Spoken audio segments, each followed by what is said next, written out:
Humanity often looks for history only on the surface of the land. But some histories lie beneath the ice, beyond the map, and inside strategies that were never meant to be spoken aloud. Greenland, this vast island, is still, even now, quietly reshaping the global order. Greenland was never an empty land. Around 2500 BCE, prehistoric human groups, moving along the Arctic Circle, arrived on this land. Over time, through the Sakak culture and the Dorset culture, the ancestors of today's Inuit settled here. They did not farm, they did not build cities. Instead, they learned to read glaciers, oceans, and constellations, developing a civilization built on an entirely different logic.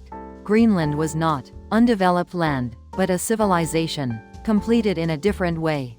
At the end of the 10th century, a man exiled from northern Europe arrived on this island. His name was Eric the Red. To attract settlers, he named the land Greenland. In the early years, farming, trade, and connections with Europe were possible, but with the onset of the Little Ice Age, the climate deteriorated rapidly. Eventually, the European settlements vanished completely. The Inuit survived. European civilization did not. This was Greenland's first warning.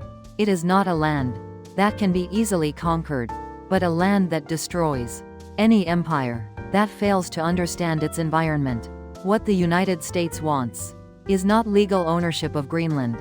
In U.S. strategic documents, Greenland is defined as the only fixed position capable of monitoring, blocking, and controlling the entire Arctic. The shortest ballistic missile route from Russia to the U.S. mainland passes over the Arctic.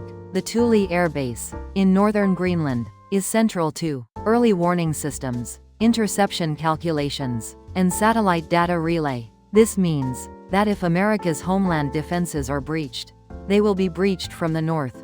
Modern warfare is not about tanks, it is about data. Greenland occupies an optimal position for tracking Arctic satellite orbits, monitoring undersea cables, and relaying polar communications. The United States views the island as a military server room and is extremely wary of any foreign access. America's fixation on Greenland's resources is not about immediate extraction.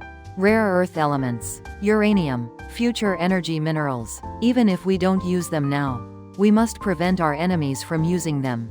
That is the core of America's resource strategy. The United States does not plan to seize Greenland by force. Instead, it relies on a very old method: infrastructure investment, mining capital, job creation, base expansion, military protection as justification, intelligence sharing, increasing distance from Denmark, and above all, emphasizing Greenland's right to self-determination. Formally autonomous, but in practice, drawn into the American sphere of influence. What happens if the United States fails here? This is the most important question.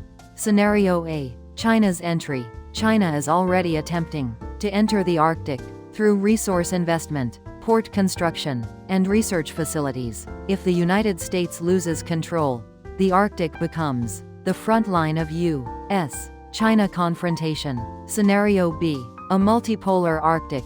Russia, China, Europe, the United States. Greenland becomes the Berlin of the new Cold War.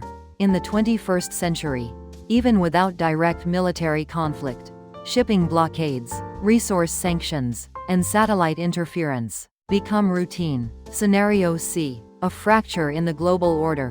An American failure here is not a simple regional setback.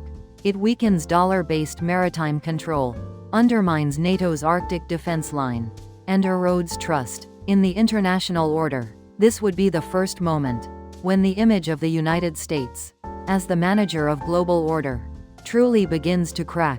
Greenland is not a land of ice. It is a place where empires are tested, where the future arrives first, and where great powers reveal their plans most honestly. The choice of this island is not an Arctic question. It is a question that determines the direction of the world, and that question has already begun. EHR